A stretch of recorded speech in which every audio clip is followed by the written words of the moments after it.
Hello, my dear students. A very good evening. Today we are starting with a new chapter that is hydrochloric acid. So this chapter is the first chapter in the section of study of compounds. And study of compound is a really important section. And there are quite a few chances, and I'm sure that it will come. The study of compound comes in one section that is for 10 marks. Okay. So for those 10 marks, you have to just master all the compounds which are given, like HCl is given, ammonia is given, okay, sulfuric acid is given, okay. So you have to just know about each one of them, and nitric acid is also given. So today we are starting with the first compound that is given, that is the hydrochloric acid, a very important compound. Okay, guys, so let's start.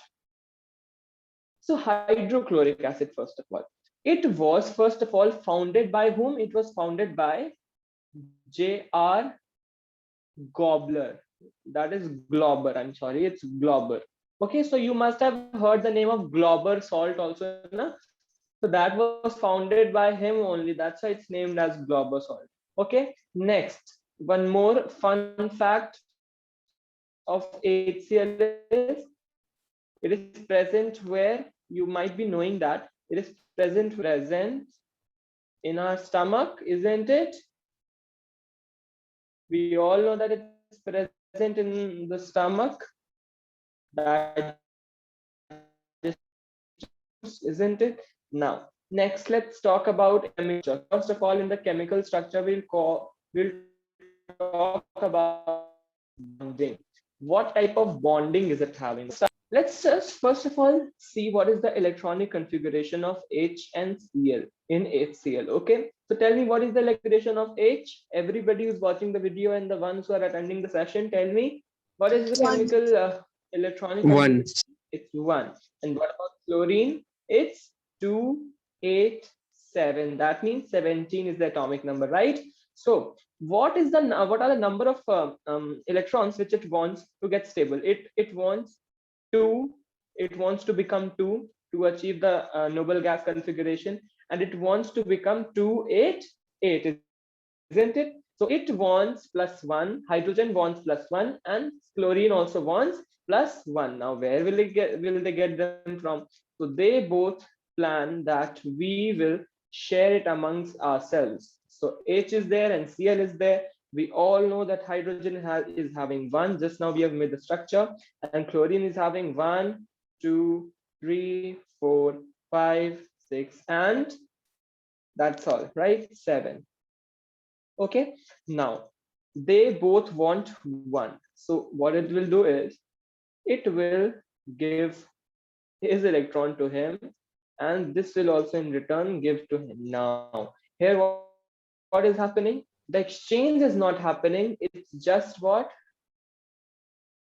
Sharing. Okay, sharing is caring, right?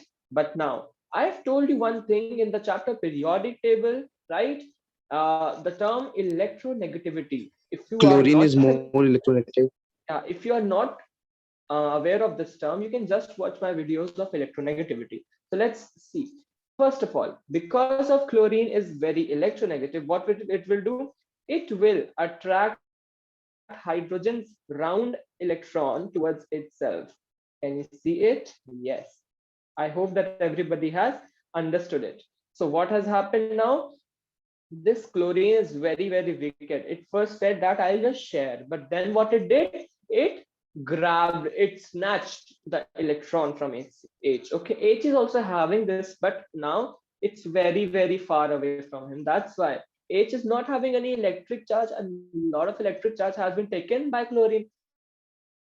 So H has become slightly positive and chlorine has become slightly negative. And the sign which I'm making, this sign, is called as the delta sign. Delta is used for indicating the charge. Okay, so this was all about bonding. Okay, now you might be thinking that what is this type of bond? So for this type of, to get the name of this type of bond, I'll tell you that this is the polar covalent bond. Why? Because we have developed two poles now, a positive pole and a negative pole, isn't it? So it is what? It is a polar covalent bond. Now, most of you must be thinking that what is this on earth, polar covalent bond? So to get the knowledge of this, you can just watch the videos of chemical bonding. We have got you covered from every edge, okay? Because see, every chapter is interconnected. You have to get the full understanding of each and every chapter to master the other, okay? So that was all about the, okay, next we'll talk about what is it. Okay, so I'll tell you one more fact, that the electron density is increasing in chlorine and the electron density is decreasing in hydrogen. That's why they have developed slight positive and slight negative charge. Okay, and that's why it is called the covalent bond. See, covalent is what sharing, but now it has developed two poles, so it is polar covalent bond. Simple. Okay, now let's talk about the mass. Okay, what is the mass of HCl? So you all must be knowing how to calculate the mass. So first tell me, if I show you HCl now, then you will be knowing that H is having what? H is having the mass of what? H is 1 AMU. Yes. And Cl is how much? Cl is 35.5 AMU. Right? So now tell me, what is the mass? 36.5 AMU, isn't it? This is an important question that might be asked. Okay. 36.5 atomic mass unit. Understood, guys? Now it is in decimal. You must be thinking that how come the atomic mass of chlorine is in decimals? Can you see this? It's in decimal, 35.5. How come it is in decimal? So it is because chlorine is having isotopes, right? We have chlorine, two isotopes are there, 35 and 37 atomic mass. So we just take out the average of 35 and 37, and thus we get 35.5. Understood? Now let's move on to the next topic. Let's talk about its properties. So we'll be talking about the properties. So in the chapter acid, bases, and salts, if you have paid attention in the chapter, then you might be knowing, you will understand all the properties very easily. So what are the types of properties we always discuss? We always discuss two types of property, right, guys? We discuss the physical property and the chemical property. So let's start with the physical properties. Okay, let's start with the physical properties. So tell me, what is the first physical property? Let's start. So the first physical property which we'll be considering is the color. Okay, so I'll just write all the things. We'll be seeing color, we'll be seeing the smell, we'll be seeing the taste. Okay, we'll be seeing the taste, we'll be seeing the density. Okay, and what else we'll see? We'll see the nature, isn't it? And we'll see the solubility, isn't it? Now let's see each one of them.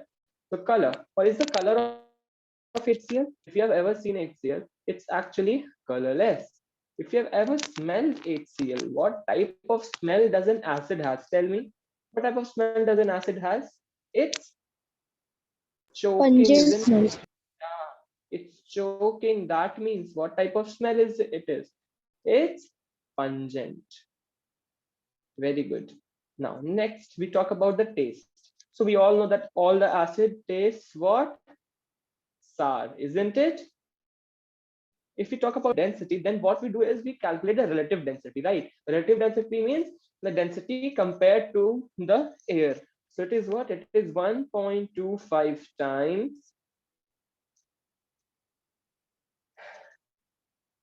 density than air. So its a density is 1.25 times more than that of the air. Okay. What is the nature? What are you just tell me, if you talk about the nature of an acid, what will it be? Will it be very humble that you are bathing, you are taking a bath with the acid? No, it's very corrosive. Okay, so you will just write it's very corrosive. Okay, it corrodes the skin. That means it damages the skin. Okay, we talk about the solubility. Yes, it's highly soluble. We all know that we add HCl now, we add HCl to water to get the acidified one, right? But tell me, what was the acid we used in electrolysis in acidified water? Anybody who remembers?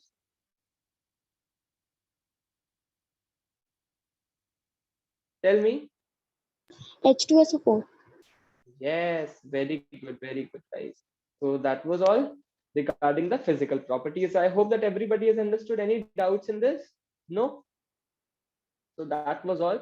First is it's colorless, then it's choking and pungent, then it's sour in taste, it's corrosive in nature, and it's highly soluble in water. We talk about solubility in terms of water only, okay? And it's 1.5 to 5 times denser than air. Okay. Now we move on to the next page, and we will be talking about the chemical properties. Okay.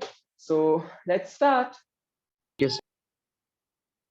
Before continuing, I'll just tell you one more thing, that when we have HCl, okay, in gaseous state, that means it's hydrogen chloride. Okay, it's not called hydrochloric acid in gaseous state. It's called hydrogen chloride in gaseous state. Now, when we add water to it, means we have hydrogen gas and we pass water to it, that is in liquid state. What will it do? It will form hydrochloric acid, but that is in fumes. Okay, it will form H plus Cl minus. That means it will dissociate into water. So what will we see? We will see clouds near us. Can you see this cloud? Beautiful one. So we'll see the cloud. Why? Because hydrogen chloride is present whenever hydrogen chloride is present around moisture. Let's write gas in water also. Okay, that means water vapor. Okay, and here also it's gas only. So when we have hydrogen chloride and it's present with moisture, what will happen? We'll see clouds, because small droplets of water are becoming very hot because of this hydrochloric acid reacting with them. Okay, next let's move on to the density. So what is the density? We just now did the density, right? So we just learned that the density of hydrogen chloride is more than that of water, isn't it? More than that of air, isn't it? How do we prove this? So for proving this, we have an experiment that is called the density experiment. Are you all ready for this experiment? Let's start. So if the school must have been open in this COVID session, then you might have experimented this in your school as well. But because of this bloody corona, we are not able to do anything, right? So let's see it. How does it happens and how can we prove it? Okay, so we have taken this beaker in which we are having one more beaker tilted. Okay, can you see the two beakers? One beaker is kept and one beaker is pouring water, isn't it? Can you see? Pouring something, not water. I'll tell you. So this is the setup. Okay. Now, what we have inside it is the HCl gas. Okay. HCl gas. Okay. And in this, we are having a candle that is lit. Okay. Now what we'll do, we all know, we have all done an experiment in the school that when we have a glass, we keep a candle inside it, and when we'll close this glass with our hand, or when we'll close it by a cardboard box, what will happen? This candle will extinguish. Understood? Why? Because of lack of air, na? So the same phenomena we'll be understanding here also, that what we'll do, we'll pour HCl. Now HCl gas is going down, and when it comes down, what happens? It It will when we just tilt this beaker, what happened? The candle will extinguish. So this candle turns off. Understood? Why? Now how can we prove that density is more? Density is more because hydrogen is moving downwards. Understood? If the density must have been less than air, then it might have moved up like this, isn't it? But has it done like that? No, it's instead moving downwards. That means its density is more than that of air. And where is air going? The air inside it is going out from it. Air is going out. Okay, understood that?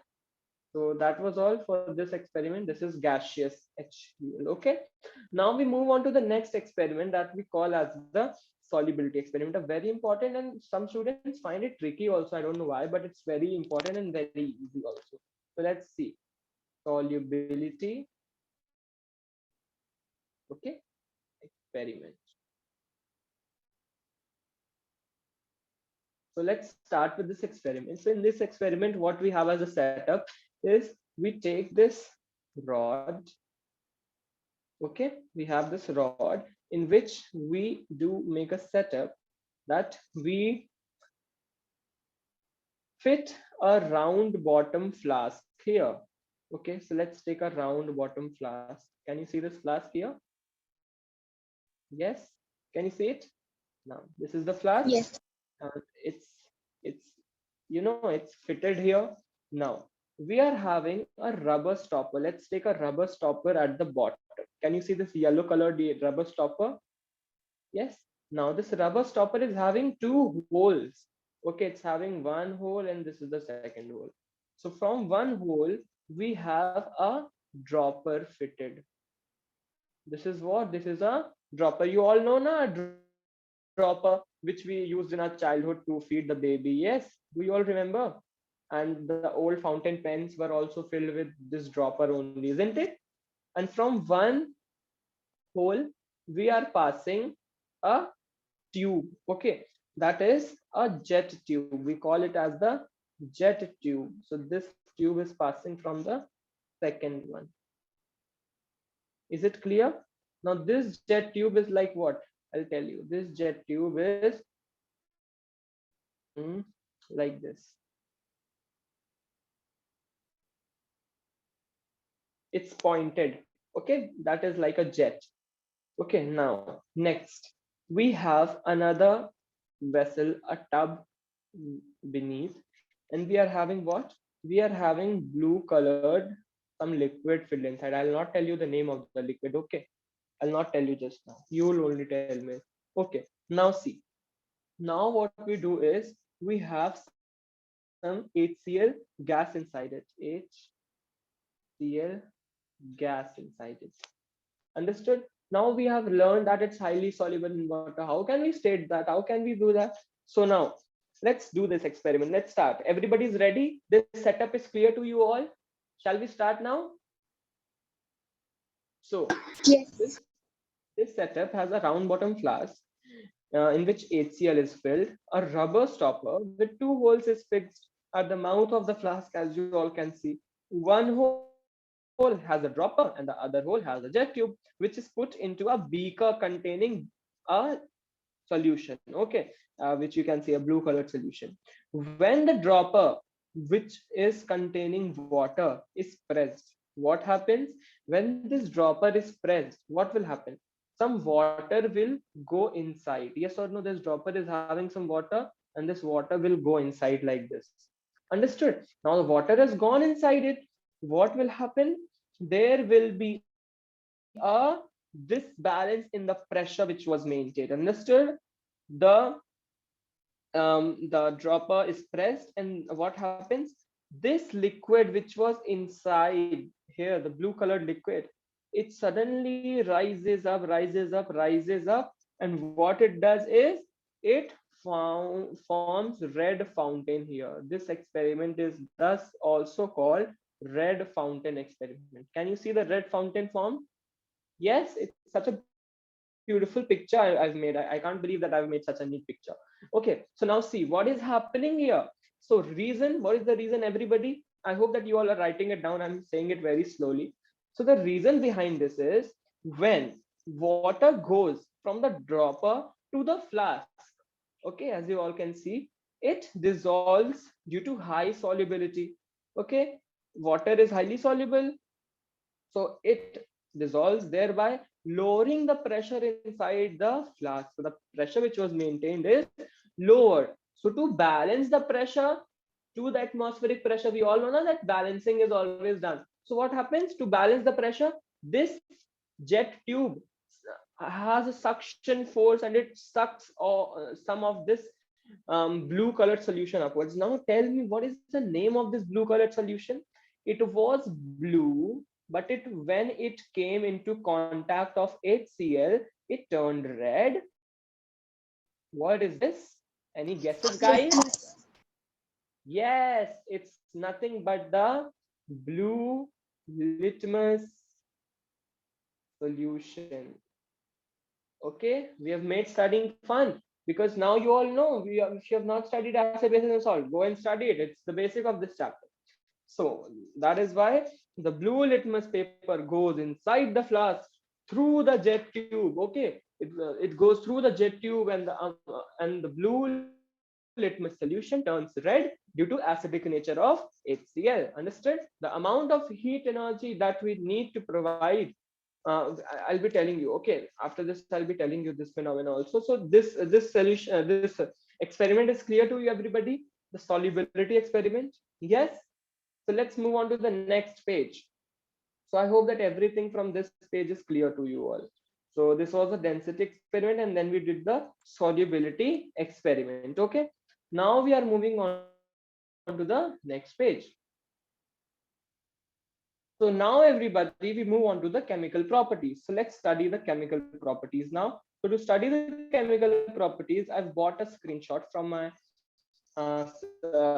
my notes. So the chemical properties which we'll be studying is that how does it reacts with certain chemicals. Okay, so first we'll talk about the aqueous solution. So what is the aqueous solution of HCl like? So it is acidic in nature, as I've written, and it's relevant only in an electrolyte water. Otherwise, it's not an solution. Okay, it's not very acidic in vapor form. Next, we talk about the combustibility. That is it combustible? Can we burn HCl? So it is non-combustible. The answer to this is it is non-combustible.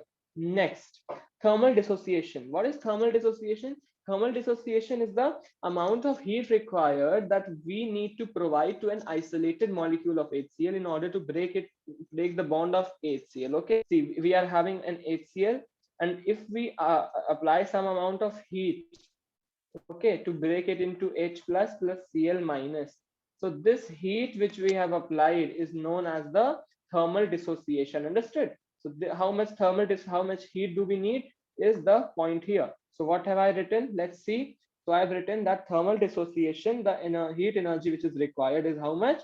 It's less than, it's greater than 500. That is, temperature is greater than 500 that we need. Understood? Now reaction with metals, what is the reaction with metals that it shows?